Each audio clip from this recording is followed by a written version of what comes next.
আল্লাহর দরবারে কোটি কোটি শুকরিয়া, যিনি আমাদেরকে নামাজ পড়ার জন্য তৌফিক দান করেছেন। কত কোটি কোটি মুসলমান বেনামাজি হইয়া এক এক ওয়াক্ত নামাজ না পড়লে 2,88,00,000 বছর জাহান্নামের সিদ্ধান্ত হইয়া রয়েছে। এভাবে দিন কাটাইতেছে, জীবনযাপন করতেছে। আল্লাহ তাআলা আমাদেরকে তার কুদরতি হাতে ধইরা জাহান্নাম থেকে বাঁচানোর জন্য, তার মহান হুকুম নামাজ পড়ার জন্য আমাদেরকে তৌফিক দান করতেছেন। এটা বহু বড় একটা নিয়ামত। আল্লাহর শুকরিয়া আদায় করি, আলহামদুলিল্লাহ। পৃথিবীর সকল মানুষ শান্তি চায়, সবাই চায় আমি আরামে থাকি, শান্তিতে থাকি। একটি মানুষও পাওয়া যাবে না যে আমি অশান্তি চাই, কেউ না। নারী হোক বা পুরুষ, যুবক হোক বা বৃদ্ধ, ধনী হোক বা গরিব, সবার টার্গেট একটা, আমি শান্তি চাই। এই শান্তি কামানোর জন্যই যে যা পারতেছে শান্তিকে ধরার জন্য দৌড়াদৌড়ি করতেছে, চেষ্টা করতেছে। কিন্তু কেউ শান্তির নাগাল পায় আর কেউ পায় না। কারণ মূলত শান্তিদাতাকে, শান্তির আরবি হলো সালাম। শান্তিদাতা হলেন সালাম, আর আমরা সবাই হলাম আব্দুস সালাম, শান্তিদাতার গুলাম। আব্দুল মানে গুলাম, বান্দা। এই জন্য আল্লাহ পাক রব্বুল আলামিন কুরআনুল কারীমে ইরশাদ করেছেন যে শান্তি, কামিয়াবি এবং বরকত আমি কিসের ভিতরে রেখেছি জানো? আল্লাহ তাআলা এক জায়গায় ইরশাদ করেন, ইয়া আইয়ুহাল্লাযীনা আমানুত্তাকুল্লাহা হাক্কা তুকাতিহ ওয়া লা তামুতুন্না ইল্লা ওয়া আনতুম মুসলিমুন। আল্লাহ তাআলার বরকতের ওয়াদা হইল ওই সমস্ত মুমিনদের সাথে, নারী বা পুরুষ, যুবক বৃদ্ধ, ধনী গরিব, যে কোনো শ্রেণীর হোক না, শান্তি পাওয়ার জন্য আল্লাহ ওয়াদা করেছেন কোরআনে, হাক্কা তুকাতিহ, ইত্তাকুল্লাহা হাক্কা তুকাতিহ। যে বান্দা বা বান্দি আল্লাহকে ভয় করার মতো ভয় করবে, শুধু ভয় করা না, আল্লাহর হক আদায় কইরা ভয় করা, হাক্কা তুকাতিহ।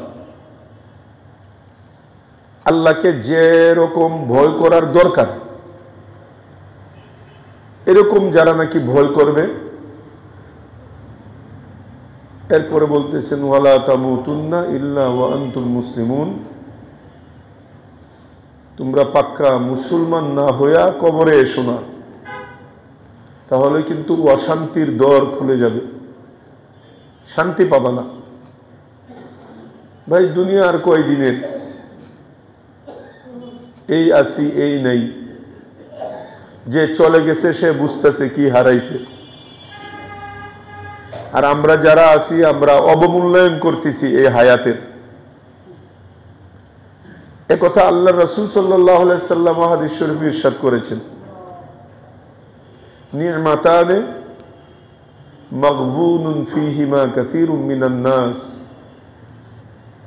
আস-সিহহাতু ওয়াল ফারাগ। দুটি নিয়ামত এমন আছে মানুষ অবহেলায়, অলসতায় আল্লাহর এই অমূল্য রত্ন দুটি নিয়ামতকে নষ্ট করে ফেলে। কিন্তু যখন নিয়ামতগুলো হারায়া যায় তখন আবার এর জন্য আফসোস করে। একটা হলো সুস্থতা, বহু বড় একটা নিয়ামত। কত বড় নিয়ামত এটা অসুস্থ ব্যক্তি জানে যে সুস্থতা কত বড় নিয়ামত। 24টা ঘন্টা বাবারে মারে কইয়া কাটাইতেছে, চিল্লাচিল্লি করতেছে, খাইতে পারে না, ঘুমাইতে পারে না, শান্তি নাই, এই ব্যথা সেই ব্যথা, পুরো ভিতরে জ্বালা আর জ্বালা, অশান্তি। আমরা যারা সুস্থ আছি এটা বুঝবো না যে এটা কত বড় নিয়ামত। অসুস্থ ব্যক্তির এক রাত এটা আমাদের 2 বছরের সমান তাদের কাছে মনে হবে। রাত শেষ হয় না, পেরেশানি, খালি দেখে জানালা খুইলা সূর্য উঠতেছে নি, সূর্য তো আর উঠে না। আর সুস্থ মানুষ এমন একটা ঘুম দেয়, 7-8 ঘন্টা ঘুমাইলেও ডাক দিলে কই এটা আমার কাঁচা ঘুম, এখন ডাক দিলা কেন, একটু ঘুমাই। তো আল্লাহ রাসূল সাল্লাল্লাহু আলাইহি ওয়াসাল্লাম ইরশাদ করেছেন, এই নিয়ামত, সুস্থতা নিয়ামত মানুষ অবহেলায় অলসতায় নষ্ট করে ফেলে। তাই শান্তি এবং কামিয়াবির জন্য আল্লাহ টার্গেট দিয়েছেন যে বরকত যদি অর্জন করতে চাও তাহলে আল্লাহ পাক রব্বুল আলামিনকে ভয় করার মতো ভয় করো। আল্লাহর ভয় যার ভিতরে থাকবে তার দ্বারা কোনো ধরনের গুনাহ হইতে পারে না। কবিরা গুনাহ তো দূরের কথা, সগীরা গুনার ধারে কাছেও সে যাবে না। ও ভাই, আগুন তো আগুনই, মেসের কাঠির আগুন যেমন, বড় আগুনও তো সেই রকম। পায়খানা তো পায়খানাই, একটু 1 চামচ পায়খানা যেমন 1 কেজি পায়খানা তো এমনই, দুটোই না পাক। তো গুনাহ তো গুনাই, কিসের ছোট আর কিসের বড়? বড় গুনাহ যেমন গুনাহ, ছোট গুনাহ কি এমন গুনাহ। এই জন্য হাকিম আখতার সাহেব রহমতুল্লাহ আলাইহি বলতেন, গুনাহ ছোট হলেও করব না, আর নেকি ছোট হলেও ছাড়ব না। গুনাহ ছোট হলেও করব না, কারণ বিষাক্ত সাপের বাচ্চা ছোট, এই জন্য আপনি আদর করবেন? বিষ তো তার ভিতরে আছেই। বড়টাও কামড় দিলে যেরকম মারা যাবে, এই বিষাক্ত সাপের বাচ্চাও কামড় দিলে লোকটা মারা যাবে। তো গুনাহ তো গুনাই। কিতাবে লেখছে একটা ছোট্ট গুনাহ জাহান্নামে নেওয়ার জন্য যথেষ্ট। আল্লাহ যদি প্রশ্ন কইরা শুধু বসে, কেন করলা, কেন, একটা কেন যদি নিয়ে আসে, লিমা লিমা ফালতা, কেন করছো, ওর আর রক্ষা নেই। হাদিসে আছে, আল্লাহ রাসূল বলছেন, মান নুকিশাল হিসাব উযযিবা, যাকে হিসাব নিয়ে মুনাকাশা করা হবে, কেন কেন করা হবে, মনে করলা ও ধরা খেয়ে গেছে, ও আর পার পাবে না। আর আল্লাহ যদি ওই বান্দা বান্দির কোনো আমলের প্রতি খুশি হইয়া কেনটাকে বাদ দিয়া আল্লাহ ডাক দেয়, বলে এই সমস্ত করছো, এটা কি করা উচিত ছিল, যা ভাগ ভাগ ভাগ, পার করাইয়া দেয়, অবিনয় হিসাবে জান্নাতে চলে যাবে। বিচার 2 ধরনের আছে না ভাই? মাতবররা যারে ধরার ইচ্ছা থাকে ছাই দিয়া ধরে, দোষ নাই এরপরে দোষ বাইর করতে পারে। একটা মানুষকে আটকাইলে কত কিছু আছে। আর যদি মনে করেন যে না, তারে বাঁচাইয়া দিব, আমাদের দেশে তো এমনও নজির আছে, ফাঁসির সিদ্ধান্ত হয়েছে আদালত থেকে, এরপরেও তো খালাস পাইছে, কথা বুঝে না, এরপরেও খালাস পাইছে। এখন বাঁচানোর যদি ইচ্ছা থাকে, যে কোনো ওয়ে, যে কোনো রাস্তায় কি করা যাবে। এই জন্য হাদিস শরীফে আসছে যে তুমি তোমার ইবাদতের মাধ্যমে বাঁচতে পারবা না, শুধু একমাত্র আল্লাহর রহমতে। আল্লাহ যদি তোমাকে, তার একটা সাত্তারের পর্দা আছে, আল্লাহর একটা নাম সাত্তার। সাত্তার মানে দোষ ত্রুটিগুলো আল্লাহ জানা সত্ত্বেও তার সাত্তার নামক পর্দার ভিতরে ডাকিয়ে রাখে, ফেরেশতারাও জানতে দেয় না। সুবহানাল্লাহ। এর জন্য তোমার আশেক হতে হবে, আশেক। আল্লাহ হইতে হবে তোমার মাশুক, তুমি হইতে হবে আশেক, আর আল্লাহ তোমার কি হইতে হবে, মাশুক। সেই আশেক মাশুকের জন্য বলা হয়েছে, মিয়ানে আশেক ও মাশুক চেরুমজিদ কিরামান কাতিবিন রাহাম খবর নিস। আশেক মাশুকের ভিতরে যে কি চলে, এটা 2 কাঁধে যে কেরামান কাতিবিন ফেরেশতা বসে থাকে, ওরও খবর থাকে না। সুবহানাল্লাহ। এটা হলো ভিতরে ভিতরে চলতে থাকে, ভিতরে ভিতরে এক অন্তরের সাথে আরেকটা দুমড়ে মুচড়ে একেবারে চুরমার হয়ে যাইতেছে, কিন্তু ওরা তো টের পাইতেছে না। এটার জন্য ওই লেভেলের আশেক হইতে হবে, ওই লেভেলের মাসুক হইতে হবে, আল্লাহর সাথে তার তাল্লুক সম্পর্কটা সেই লেভেলের হতে হবে। আর আল্লাহর সাথে যার যত গভীর নিবিড় সম্পর্ক হবে, তাহলে আল্লাহর পরিচয় যার ভিতরে যত আসবে, আল্লাহর ভয়ও তার ভিতরে তত আসবে। একটা বাচ্চা সাপ চিনে না, এটা এর ভিতরে বিষ আছে, কামড় দিলে মরবে, বুঝে না, অমনে করে খেলনা। সাপ যখন ফনা ধরে লড়ে, বাচ্চা হাসে, এই আমার কত সুন্দর খেলনা, দেখতেও সুন্দর দেখা যায়, ডুরা কাটা সাপ। কিন্তু সাপের মারেফত যার ভিতরে আছে, আপনার আমার ভিতরে আছে, সাপ কি জিনিস আমরা দেখলে ও বাবার এই কইয়া লাভ দিয়ে দৌড় দিই। কেন? সাপের মারেফত। মারেফত মানে কি ভাই? পরিচয়। বলেন মারেফত মানে কি? বন্ডরা এটা কই না, মারেফত মানে লুকানো একটা জিনিস, এটা বাবার জডের ভিতরে আছে, এটা তোমরা বুঝবে না। মুল্লারা কি বুঝে? আল্লাহ 60 পারা কুরআন শরীফ নাজিল করছিল, বাকি 30 পারা ছাগলে খাইয়া লাইছে, এই ছাগলটাকে খাইয়া না বাবার জডের ভিতরে ঢুকাইয়া দিছে। কি আজীব আজীব কথা। মারেফত একটা আরবি শব্দ, কিচ্ছু না, এর বাংলা হইল পরিচয়। বাস আল্লাহর মারেফত, বারবার যে শুনেন আল্লাহর মারেফত মানে আল্লাহর পরিচয়। বাস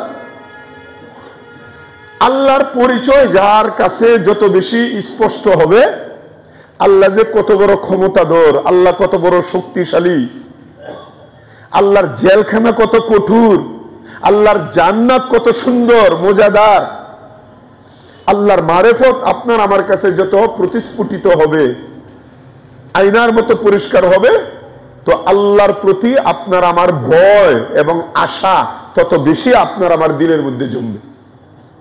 এই জন্য আল্লাহ তাআলা কোরআনে বলেছেন, তোমার শান্তি, কামিয়াবি, বরকত এইগুলো তাকওয়ার সাথে আমি রব্বুল আলামিন শর্ত করে দিয়ে রাখছি। যার ভিতরে যত আমার হক আদায় করে তাকওয়া অবলম্বন করবে, আমি তাকে দুনিয়া এবং আখিরাতের বরকত, শান্তির ওয়াদা তাকে করেছি, সে তত শান্তিতে থাকবে। ইয়া আইয়ুহাল্লাযীনা আমানুত্তাকুল্লাহা হাক্কা তুকাতিহ। আপনারা খেয়াল করেছেন আমাদের বিবাহ শাদীতে হুজুররা যে বিবাহর আগে খুতবা পড়েন, 3টি আয়াত তেলাওয়াত করেন খুতবার মধ্যে। কেন এই 3টি আয়াত? কারণ এই 3টি আয়াতের মধ্যেই এই নতুন দুলহান এবং দুলহা, স্বামী স্ত্রী যারা হবে, ওদেরকে একটা মেসেজ দিচ্ছে যে আজকে থেকে তোমার নতুন একটা অধ্যায়, জীবনের সেকেন্ড পার্ট, দ্বিতীয় অধ্যায়, সেকেন্ড ইনিংস তোমার শুরু হবে। তো তোমার এই অধ্যায়টা কামিয়াবি, সফলতা, স্বামী স্ত্রীর মধ্যে সুখ, শান্তি তখন হবে যখন এই আয়াতগুলোর উপরে তোমার আমল হবে। এই জন্য পৃথিবীর সমস্ত ইমাম, খতিব, হুজুররা বিয়ার আগে এই 3 আয়াত দ্বারা খুতবাটা পড়েন। কেন? দেখেন এই 3 আয়াতের মধ্যে আল্লাহ পাক রব্বুল আলামিন কি ইরশাদ করেন। 1 নম্বর আয়াত আমি যেটা পড়লাম, ইয়া আইয়ুহাল্লাযীনা আমানুত্তাকুল্লাহা হাক্কা তুকাতিহি। হে মুমিনরা, তোমরা আল্লাহকে ভয় করার মতো ভয় করো। ওয়ালা তামুতুন্না ইল্লা ওয়া আনতুম মুসলিমুন। আর তোমরা পাক্কা মুসলমান না হইয়া কবরে এসো না। মুসলমান কাকে বলে? আল্লাহ তাআলা পুরা 30 পারা কোরআনে জাহিরি ভাবে যে হুকুমগুলো আমাদেরকে করতে বলেছেন এবং নবীজি আমাদেরকে যা না করতে বলেছেন, করার গুলো করা আর না করা গুলো ছাড়া, করা আর বর্জন করা, এই দুইটার সমন্বয়ে, এই দুইটাকে মাথা পেতে যে মেনে নিবে তাকে মুসলমান বলা হবে। মুসলমান হইল জাহিরি আমলের নাম, আর মুমিন হইল দিলের বাতিনি আমলের নাম। চিকন কথা আমি বলতেছি। মুসলমান আমাদেরকে কেন বলা হয়? কোরআন হাদিসের মধ্যে জাহিরি ভাবে, প্রকাশ্য ভাবে একটা মুসলিম তাকে দেখলেই যেন আরেকজন মনে করে হ্যাঁ মুসলমান। এই জিনিসটা যদি আমার ভিতরে থাকে, আপনার ভিতরে থাকে, তাহলে আপনি মুসলমান। কথা বুঝাইতে পারিনি। সংগ্রামের সময় তো অনেক সময় এমনও হয়েছে সত্যিই তুই মুসলমান কিনা এই জন্য অনেক কিছু চেক করতো, বাংলায় আর বললাম না, কথা বোঝে না, কারণ দেখে তো বুঝতে পারতেছে না হ্যাঁ হিন্দু না মুসলমান। অনেক কিছু চেক করে হ্যাঁ আপ সচ্চা মুসলমান হ্যাঁ, আপ সচ্চা মুসলিম হ্যাঁ। কিন্তু ঈমান, মুমিন কাকে বলা হবে? মুমিন এটা দেখা যায় না। ঈমান হলো বিতর্গত জিনিসের নাম। ওই যে আমানতু বিল্লাহি, আল্লাহর উপরে ঈমান আনা, ও মালাইকাতিহি, ফেরেশতার উপরে ঈমান আনা, ও কুতুবিহি, কিতাবের উপর, আসমানি কিতাবের উপর ঈমান আনা, বিশ্বাস করা, ওয়াল ইয়াউমিল আখিরি, পরকালের উপর বিশ্বাস করা, ওয়াল কদরি খাইরিহি ওয়া শাররিহি মিনাল্লাহি তাআলা, তাকদীরের ভালো হইলেও এটা আল্লাহর পক্ষ থেকে, মন্দ হইলেও এটাও আল্লাহর পক্ষ থেকে, আমাকে পরীক্ষা করার জন্য আল্লাহ আমাকে এই মুসিবত, এই পরীক্ষাটা দিয়েছেন, এটাও বিশ্বাস করা। ওয়াল বাসি বাদাল মাউত, মৃত্যুর পরে আবার যে আল্লাহ আমাকে উঠাইবেন, আল্লাহর সামনে আমাকে দাঁড় করাবেন, আর আমার জিন্দেগির করায় গন্ডায় সব হিসাব নেবেন, এটাও ইয়াকিন করা। আচ্ছা বলেন, এতক্ষণ পর্যন্ত যা বললাম এই একটাও কি দেখা যায়? উমা কথা বলেন, দেখা যায়? কোনটাই দেখা যায় না। তো ঈমান এটা দেখা যায় না। ঈমান বিতর্গত জিনিস, এটা দিলের ভিতরে থাকে। একজন আল্লাহরে বিশ্বাস করছে না করে না এটা কি দেখে বুঝতে পারবেন? কিতাবের উপরে, ফেরেশতার উপরে, আখিরাতের উপরে, পরকালের উপরে, মৃত্যুর পরে পুনরুজ্জীবিত হওয়ার উপরে সে কি সত্যিকারে আস্তিক না নাস্তিক এটা চেহারা দেখিয়া বুঝা যাবে না। কিন্তু চেহারা দেখে বোঝা যাবে কি ইসলামের অনুশাসনে চলতেছে কিনা। এটা হলো জাহিরি, এর নাম হলো ইসলাম। ইসলাম এটা প্রকাশ্য জিনিসের নাম। বলেন ইসলাম এটা কি জিনিসের নাম? যেটা দেখলেই বোঝা যাবে সে কি মুসলমান। আর ঈমান এটা বাতিনি জিনিসের নাম, গোপনীয় জিনিসের নাম। ঈমান দেখা যায় না। ঈমানের ব্যাপারটা একমাত্র আল্লাহর সাথে আর তার সাথে সম্পর্ক। কথা বুঝে না। এই জন্য ঈমানের জন্য দুইটা শর্ত, তাসদিক বিল জিনান, ইকরার বিল লিসান, আর একটা আমল বিল আরকান। অন্তরে অন্তঃস্থল দিয়া বিশ্বাস করা, আবার জবান দিয়া প্রকাশ করা, আর বাস্তবে তার আমল ঘটানো। এই তিনটার সমন্বয় যার ভিতরে ঘটবে সে মুসলমানও, সে মুমিনও। সে মুসলমানও। দেখেন কুরআন শরীফে আছে এক জায়গার মধ্যে আল্লাহ তাআলা বলতেছেন ওয়াকালাতিল আ'রাবু আমান্না। গ্রামীণ কিছু ব্যক্তি, গ্রাম্য ব্যক্তিরা নবীর কাছে আয়েশা বলতেছে আমান্না ইয়া রাসূলুল্লাহ, আমরা মুমিন, আমরা অনেক মুমিনরা আসছে এখানে। তো আল্লাহ আয়াত নাজিল করছেন, ওদেরকে সাবধান করে দিতেছেন। আল্লাহ বলতেছেন কয় দেখো দেখো, ওয়াকালাতিল আ'রাবু আমান্না, এই গ্রাম্য ব্যক্তিরা বলতেছে আমান্না, আমরা ঈমান আনছি, আমরা মুমিন। কুল লাম তুমিনু ওয়ালাকিন কুলু আসলামনা, তোমরা তোমাদেরকে মুমিন বইলে এরকম ভাবে ঘোষণা করো না, এটা বলো যে আমরা মুসলমান। সুবহানাল্লাহ বলবেন না? কারণ তোমার ভিতরে যে কি এটা কিন্তু 10 জনে বুঝবে না, এটা একমাত্র জানে কে? বলেন বলেন, একমাত্র জানে কে? সত্যি কি আমার ভিতরে ঈমানের থার্মোমিটার কতটুক আছে? দেখেন আল্লাহর রাসূলের পাশে ডজনে ডজন মুনাফিক বসে থাকতো, নবীর পিছনে নামাজ পড়তো, ধরার কোনো কায়দা নেই। কথা বুঝে না। অথচ সে কিন্তু মুমিন না, জুব্বা কিন্তু কম লম্বা ছিল না, খেতা খুঁতা দিয়ে পাগড়ি বাঁধত, বিশাল বুজুর্গ দেখা যাইতো, কিন্তু ভিতরে শয়তানি, সুযোগ পাইলে মুসলমান মারত। তাহলে বলেন একে কি মুমিন বলতে পারবেন? মুমিন বলা যাবে না। এই জন্য ভিতরের হালাতটার খবর একমাত্র কে জানে? তবে হ্যাঁ মুসলমান কিনা এটা বুঝতে হবে তার একদম মাথার চুল থেকে নিয়ে পায়ের পাতা পর্যন্ত। এটা হলো জাহিরি জিনিস। আর জাহিরি জিনিস কি? আল্লাহর হুকুম এবং নবীর তরিকা, নবীর সুন্নত, নবীর পন্থা। নবী যেভাবে চলছেন, নবী যেভাবে বলছেন, নবী যেভাবে সংসার করছেন, নবীজি যেভাবে খানা খাইতেন, নবীজি যেভাবে ব্যবসা করতেন, নবীজি যেভাবে পরিবেশ এবং পরিবার পরিজন, ব্যক্তি জিন্দিগি, পারিবারিক জিন্দিগি, সামাজিক জিন্দিগি, রাষ্ট্রীয় জিন্দিগি জাহিরি ভাবে যেভাবে পরিচালনা করতেন, একদম মেথরগিরি থেকে নিয়ে রাষ্ট্র পরিচালনা পর্যন্ত প্রকাশ্যভাবে জাহিরিভাবে যে জিনিসগুলো আছে এইগুলো হলো ইসলামের আলামত। কিসের আলামত? ইসলামের আলামত। এই জন্য আল্লাহ পাক রব্বুল আলামিন এই আয়াতের মধ্যে বলেছেন যে দেখো তোমাদের দাম্পত্য জিন্দেগি এখন থেকে শুরু নতুন করে।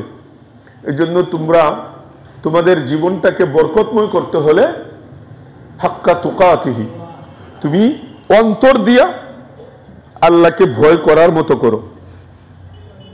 দেখানোর জন্য না, লোক দেখানোর জন্য না, ভিতর থেকে আল্লাহকে ভয় করা। আমি যদি ভিতর থেকে আল্লাহকে ভয় করি, মানুষ টেবিলের নিচ দিয়া লক্ষ লক্ষ টাকা যত্ন করলেও আমি নিব না, কারণ টেবিলের নিচে 10 জন দেখতেছে না, কিন্তু কে দেখতেছে? এই যে দেখেন, ভিতরের জিনিসটা আমাকে জান্নাত দিয়া দিবে, ভিতরের জিনিসটা আমাকে বরকত দিবে, ভিতরের জিনিসটা আমাকে সুখ শান্তি দিবে। মানুষ না দেখুক, সিসি ক্যামেরারে ভয় পায় লাভ? আল্লাহর সিসি ক্যামেরা তো সব সময় আপনার আমার চোখের সামনে ফিট করে রেখেছে। আল্লাহ বলেন আইনামা তাকুনু, যেখানেই থাকো না কেন সেখানেই আল্লাহ।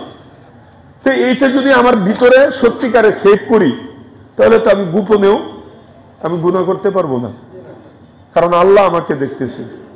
এই জন্য এইটার কথাই আল্লাহ রাসূল সাল্লাল্লাহু আলাইহি ওয়াসাল্লাম বলছেন, আনতা আবুদাল্লাহ কাআন্নাকা তারাহু ফাইন লাম তাকুন তারাহু ফাইন্নাহু ইয়ারা। তুমি এমন ভাবে ইবাদত করবা যে আল্লাহ তোমাকে দেখতেছে, আল্লাহ চায় রইছে তোমার দিকে।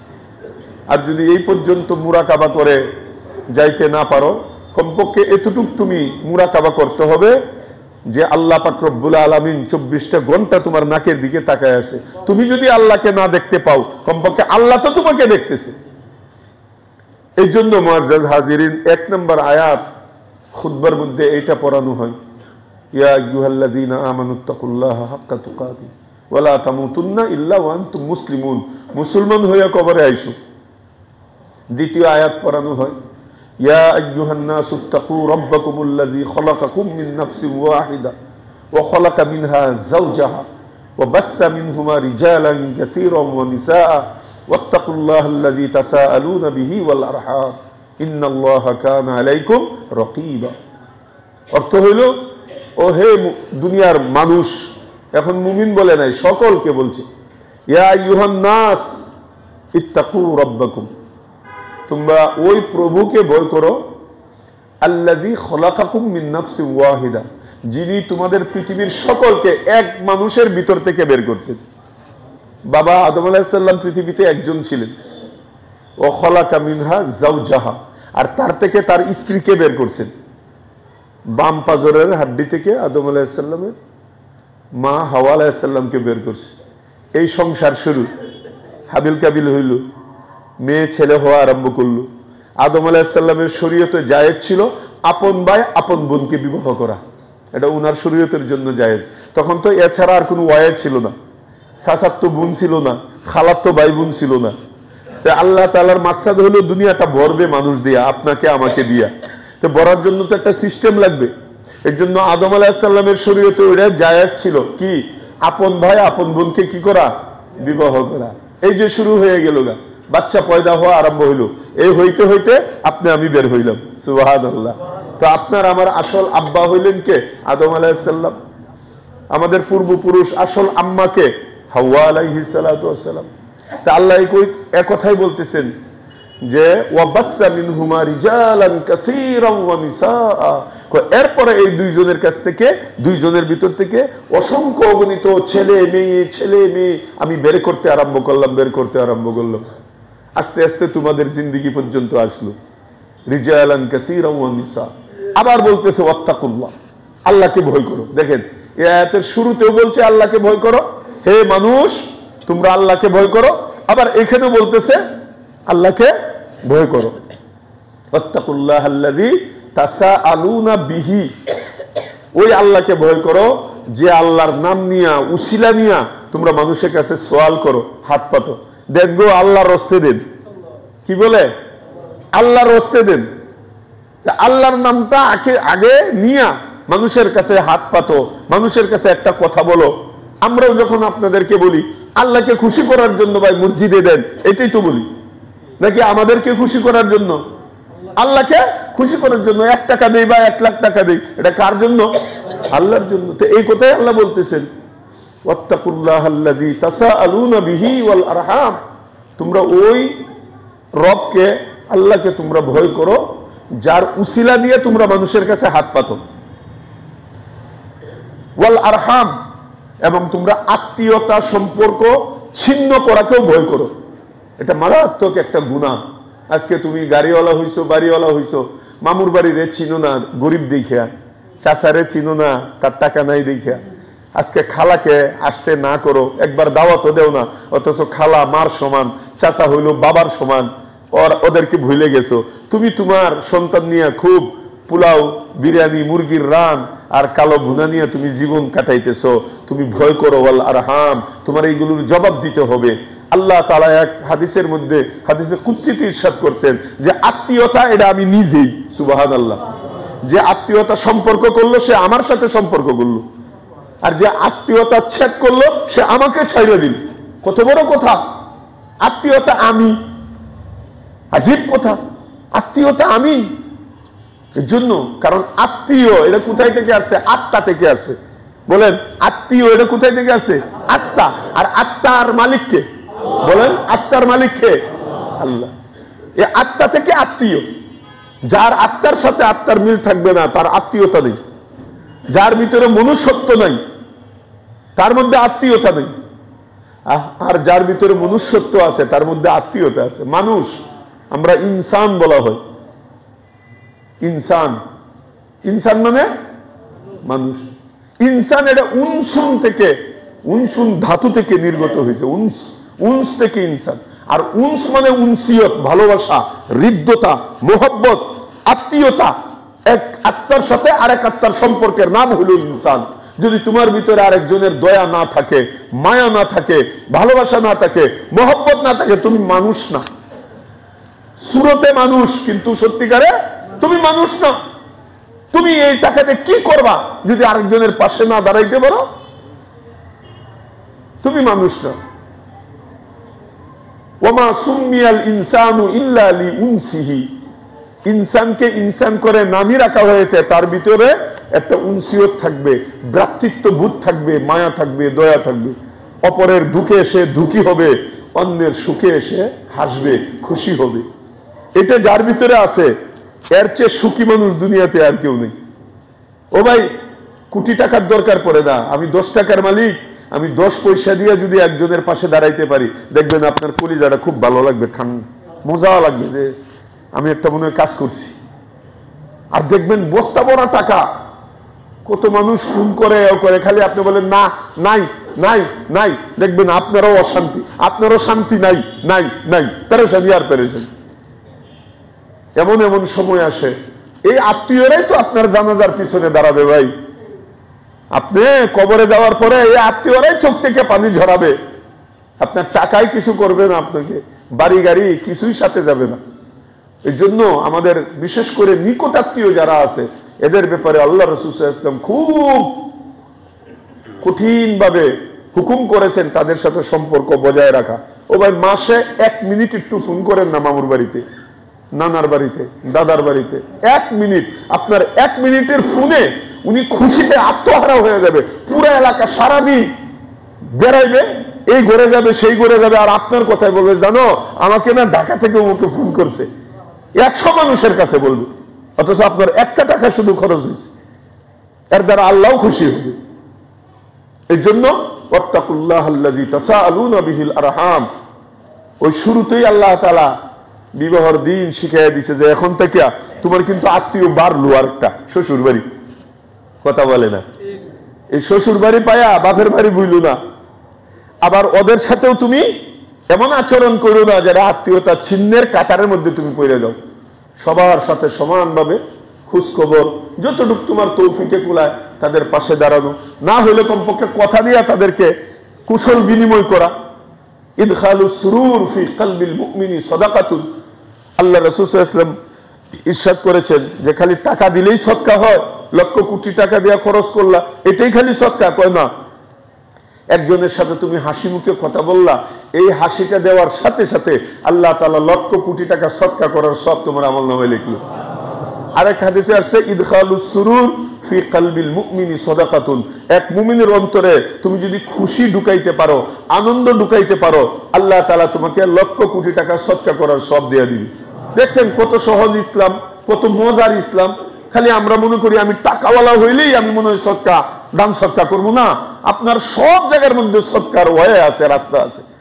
আপনি হাসি মুখে কথা বলেন, কুশল বিনিময় করেন, আত্মীয়তা রক্ষা করেন, তাদের খোঁজ খবর নেন, আল্লাহ এদিক দিয়ে লেখাইতে থাকবে, লেখ সদকা সদকা সদকা, সুবহানাল্লাহ।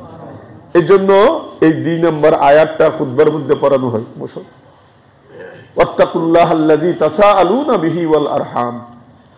আর একটা 3 নম্বর আয়াত যেটা পড়া হয় সেটা হলো ইয়া আইয়ুহাল্লাযীনা আমানুত্তাকুল্লাহ ওয়া কুনু মা'আস সাদিকিন, যে হে মুমিনরা তোমরা আল্লাহকে ভয় করো। দেখেন 3টা আয়াত। আজকে বিয়ার দিন কিন্তু আল্লাহ ভয় ঢুকাইয়া দিতেছে। কেন? কারণ তুমি যদি আল্লাহকে ভয় না করো, বিবি টাকা সত্ত্বেও তুমি গুনার কাজ করবা। কথা বলে না, কথা বলে না। বিবি টাকা সত্ত্বেও তোমার চোখের গুনাহ হবে, বিবি টাকা সত্ত্বেও তোমার মনের গুনাহ হবে, বিবি টাকা সত্ত্বেও তোমার হাতের গুনাহ হবে, বিবি টাকা সত্ত্বেও তোমার পায়ের গুনাহ হবে, বিবি টাকা সত্ত্বেও তোমার চিন্তার গুনাহ হবে। বউ পাশে শুয়ে রাখাও তুমি অন্য জায়গায় ঘুরবা মনে মনে। এই জন্য শুরুর দিন, বিয়ার দিন, আল্লাহ জামাই এবং বউয়ের দিলের ভিতরে তাকওয়া ঢুকাইয়া দিতেছে, আল্লাহরে ভয় করো। আল্লাহকে যদি ভয় না করো, এই বিবি দিয়েও তুমি জান্নাত কামাইতে পারবো না। কথা বুঝে না? এই জন্যই তো আজকাল যা হইতেছে হইতেছে। পরকীয়ার বাজার গরম, পরকীয়ার বাজার গরম। আমাদের কাছে এত ফতুয়া আসে এই ব্যাপারে, আপনারা অবাক হয়ে যাবেন। ডজনের ডজন ফতুয়া আসে, খালি তালাক তালাক তালাক তালাক। জামাই ভাল লাগে না, জামাইরও বউ ভাল লাগে না।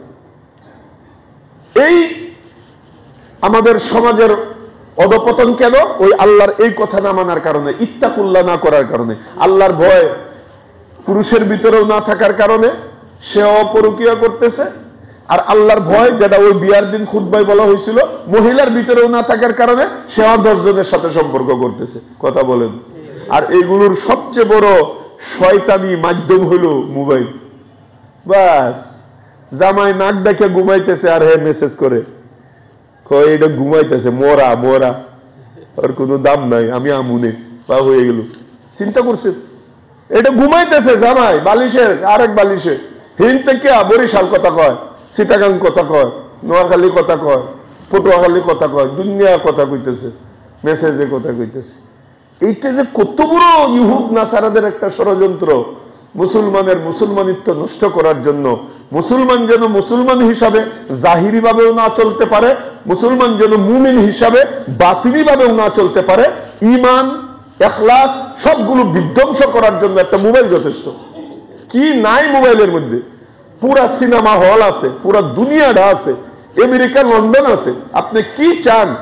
আরে আল্লাহ তো কোরআনে বলছিলেন যে আখিরাতে গেলে মনে যা চাইবো তা পাইবা। ওয়ালাকুম ফিহা মা তাশতাহি আনফুসুকুম, মনে চাওয়ার সাথে সাথে তুমি পাইবা। এখন দেখা যায় দুনিয়াতেও শুরু হয়ে গেছে, মোবাইলটা সামনে আইনা খালি প্রথম অক্ষরটা মনে কি চাইতেছে আট করে খালি কোন দেখবেন সবটা কইয়ে দিতেছে। আপনি চাইছেন একটা, দিতেছে 32টা, কোনটা পছন্দ হয় এটা নেই। কথা বুঝেন? জান্নাতের নমুনা বাইরে হয়ে গেছে দুনিয়ার মধ্যে। এক মোবাইলে একেবারে সব তছনছ করে দিতেছে। এই জন্য এইখান থেকেও বাঁচা, তাকওয়াওয়ালা জিন্দেগির জন্য মোবাইল কন্ট্রোল করতে হবে। বিশেষ করে যুবক ছেলে, যুবতী মেয়ে, এদের হাতে মোবাইল দেওয়া মানে আপনি নিজের হাতে মেয়েটাকে ধ্বংস করলেন, নিজের হাতে ছেলেটাকে ধ্বংস করলেন। এটা আপনি মানেন বা না মানেন, বিশ্বাস করেন বা না করেন, এটাই সত্য। কথা বুঝে না? এটাই সত্য। একটা মোবাইল দিয়েছেন মানে ছেলে হারায় লাইছেন। সে মোবাইলে ফেসবুক খুললো মানে বাস পুরা বাংলাদেশ তার। মেয়েটা ফেসবুক খুললো, আরো কি কি আছে আমি জানি না, এগুলো খুললো মানে সবার সাথে তার সম্পর্ক। হাজার হাজার ছেলে তাকে অফার করবে, হাজার হাজার মেয়ে তাকে অফার করবে, বাস ফেসবুকে সম্পর্ক। হাজার হাজার এই ধরনের ফতোয়া আসে আমাদের কাছে। কয় হুজুর সম্পর্কটা হয়েছিল প্রথমে মিস কলের মাধ্যমে। বাহ, স্টার্ট, প্রথম একটা মিস কল। এই মিসাকল করতে করতে পরে হাসাকল হয়ে যায়। প্রথম মিসাকল, এরপরে হাসাকল, সবকিছু। এই জন্য খুব কঠোর হবেন ঘরের মধ্যে, একদম মোবাইল দিবেন না। যেখানে পড়তে চায় আপনি নিজে দিয়ে এবেন, নিজে নিয়ে আসবেন, একেবারে প্রতিষ্ঠানের দরজা পর্যন্ত দিয়ে আসবেন, আবার ওইখান থেকে যদি না পারেন পড়া বন্ধ করে দিন, আপনারা তার জিন্দিগি শেষ, ইমানও শেষ, আখলাকও শেষ, জীবনে শেষ, আপনি মেয়েও শেষ, ছেলেও শেষ, সব হারাইবেন, সব হারাইবেন। এটাই হইতেছে এখন।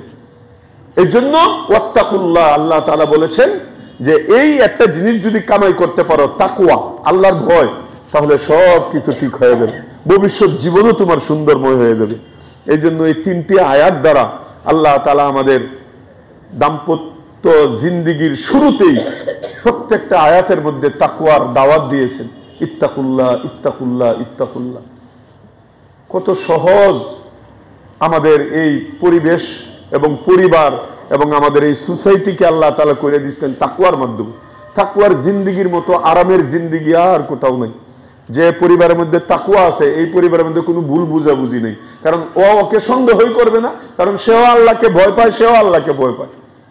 সে জানে তার নজর হেফাজত করে, স্বামী জানে স্ত্রীর ব্যাপারে, স্ত্রী জানে স্বামীর ব্যাপারে, সে তার আখলাককে হেফাজত করে, আল্লাহকে ভয় করে, হাত উঠাইলে তার চোখ দিয়ে পানি গড় গড় করে ঝরে, নামাজ তরক করে না, ইসলামের অনুশাসনে চলে, কুরআন তেলাওয়াত করে, জিকির আজকার করে।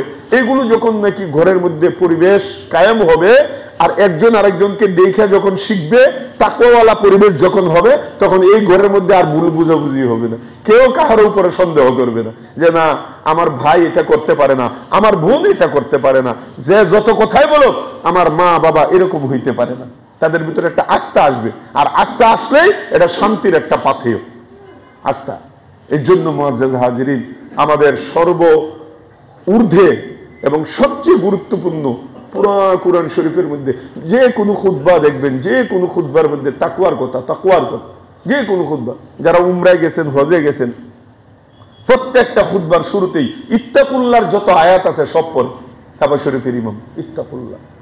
এর জন্য হাদিসের মধ্যেও আসছে যে সবচেয়ে বড় সম্পদ হইল, একটা মানুষের সবচেয়ে বড় সম্পদ হইল আল্লাহর ভয় কামাই করা, আল্লাহর ভয় কামাই করা। এমনকি কুরআন শরীফের মধ্যে বলা হয়েছে ইন্নামা ইয়াখশাল্লাহা মিন ইবাদিহিল উলামা, যে আলেম কাকে বলে? আলেম বলা হয় যার ভিতরে আল্লাহর ভয় আছে, সেই আলেম। এখন একজন বিশাল বড় আলেম কিন্তু আল্লাহর ভয় নাই, সে সুদ খায়, ঘুষ খায়, সমস্ত পাপাচারের মধ্যে লিপ্ত, একজন ওই সাধারণ মানুষের মতো কয় ও আলেম না। আক্ষরিক আলেম হইতে পারে, আসলে আল্লাহর খাতায় সে কিনা আলেম না। আরেকজন এত লেখাপড়া করে নাই কিন্তু একদম কদমে কদমে আল্লাহর ভয় নিয়ে সে অগ্রসর হয়। আমার কবরে যেতে হবে, আমার আল্লাহর কাছে জবাবদিহি করতে হবে, আমার জিন্দিগির এক একটা সেকেন্ডের হিসাব দিতে হবে, হাসরের মাঠে দাঁড়াইয়া 5টা প্রশ্নের উত্তর না দেয়া পর্যন্ত আমার পা এরকম ভাবে সরানো যাবে না। এইগুলো যার চোখের সামনে থাকবে, আল্লাহর ভয় যার দিলের ভিতরে থাকবে, ওর দ্বারা কোনো ধরনের পাপ হইতে পারে না। এই জন্য আল্লাহর কাছে দোয়া করি, আল্লাহ তাআলা আমাকে, আপনাদেরকে, আমাদের বিবি বাল বাচ্চাদেরকে, আপনাদের বিবি বাল বাচ্চাদেরকে সবচেয়ে বড় যে দামি বস্তু তাকওয়া। আল্লাহ তাআলা বলেছেন ওয়ালাউ আন্না আহলাল কুরা আমানু ওয়াত্তাকাউ লাফাতাহনা আলাইহিম বারাকাতিন মিনাস সামাই ওয়াল আরদ। বলে যে জানো তোমাদের আজকে ঘরে বরকত নাই, দোকানে বরকত নাই, ব্যবসায় বরকত নাই, ফ্যাক্টরিতে বরকত নাই, টাকা আছে কিন্তু বরকত নাই। বরকত আলাদা জিনিস, বরকতের সাথে শান্তি আসে, বরকতের সাথে এরকম ভাবে আনন্দ আসে, বরকতের মধ্যে ইতমিনান আসে। টাকা বস্তা ভরা টাকা কিন্তু বরকত নাই, এই টাকা দিয়ে খালি অশান্তি কিনবেন, ঘরের মধ্যে অশান্তির আগুন দাউ দাউ করে জ্বলবে। এই জন্য আল্লাহ বলেছেন তুমি যদি বরকত চাও, একটা বস্তি, এক জনপদ, এক এলাকাবাসী তারা যদি তাকওয়ার ঘোষণা করে দেয় যে আমরা এখন থেকে তাকওয়াওয়ালা জীবন অবলম্বন করব, আল্লাহ ওয়াদা করছেন, তাহলে আমার ওয়াদা শুনো, লা ফাতাহনা আলাইহিম বারাকাতিন মিনাস সামাই ওয়াল আরদ। আসমান ফাটাইয়া আসমানের ভিতরে যত নিয়ামত আছে বরকত সব তোমাদের উপরে ঢেলে দিব, এবং জমিনও ভিতর থেকে, জমিনের ভিতরেও যত আমার বরকত আছে সবগুলো উঠাইয়া দিব। দেখেন আফগানিস্তানের মধ্যে হীরা, চুন্নি, পান্না, আপনারা পেপারের মধ্যে দেখতেছেন, স্বর্ণের চেয়ে বেশি দাম। আল্লাহ তাআলা ওইগুলোর খাজানা তাদের ভিতরে বাসাইয়া দিছে।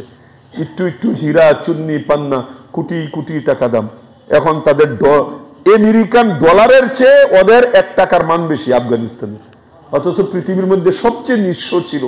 এদেরকে তছনছ করে ফেলাইছে, বোম্পিং কইরা 1 ইঞ্চি জায়গা বাকি নেই যে তারা একেবারে ছাইড়ে দিছে সব কইরা। কিন্তু দেখেন সবার মাথায় পাগড়ি, 5 ওয়াক্ত নামাজ, তাহাজ্জুদ, আওয়াবি, নিঃশ্বাস, কোনো বেপরদিগি নাই, সুদের লেশমাত্র নাই। যোগ্য যারা তারা সবাই চাকরি পাইতেছে, কাহারও মামু নাই, খালু নাই। কি সুন্দর একটা আল্লাহর কোরআনের শাসন সেখানে চালু করে দিয়েছে। আল্লাহ তাআলা কি করছে? লা ফাতাহনা আলাইহিম বারাকাতিন মিনাস সামাই ওয়াল আরদ। আসমানের বরকত আফগানিস্তানে ডাইলে দিতেছে, জমিন থেকেও আল্লাহ তাআলা বরকত উঠাইয়া দিতেছে, তাদের হস্তগত করতেছে। এই জন্য আমরাও যদি ভাই প্রথমে ব্যক্তিগত থেকে শুরু করি, আমি তাকওয়ালা হয়ে যাব, পরিবার থেকে শুরু করি, আমার পরিবারকে তাকওয়ালা বানাবো, এরপরে আমার সমাজ থেকে শুরু করি, সমাজটাকে তাকওয়ালা বানাবো, তাদেরকে বুঝাবো তাকওয়ার কথা, এরপরে আমার রাষ্ট্র। আস্তে আস্তে আল্লাহ তো সিস্টেম বলে দিয়েছেন, প্রথমেই সবাইরে নিয়ে পারবা না। কু আনফুসাকুম ওয়া আহলিকুম নারা, আগে তুমি বাঁচো, তুমি আল্লাহওয়ালা হও, তুমি তাকওয়ালা হও, তুমি জাহান্নাম থেকে বাঁচো। তোমার বিবিকে বলো, ছেলেকে বলো, তুমি মনে করো তোমার ঘরের তুমি প্রেসিডেন্ট, এটা একটা রাষ্ট্র, তোমার ঘরের মধ্যে তুমি ইসলাম কায়েম করো। কথা বুঝে নেই, তুমি তোমার রাষ্ট্রের মধ্যে ইসলাম কায়েম করো ঘরের মধ্যে। এরপরে আস্তে আস্তে তোমার দেখা দেখি দেখবা আশপাশের ঘরগুলো তারাও এরকম ভাবে ইসলামের উপরে চলার জন্য উদ্বুদ্ধ হবে। আল্লাহ পাক রব্বুল আলামিন আমাদের সকলকে তাকওয়াওয়ালা জিন্দেগি অবলম্বন করার তৌফিক দান করেন, বলেন আমিন।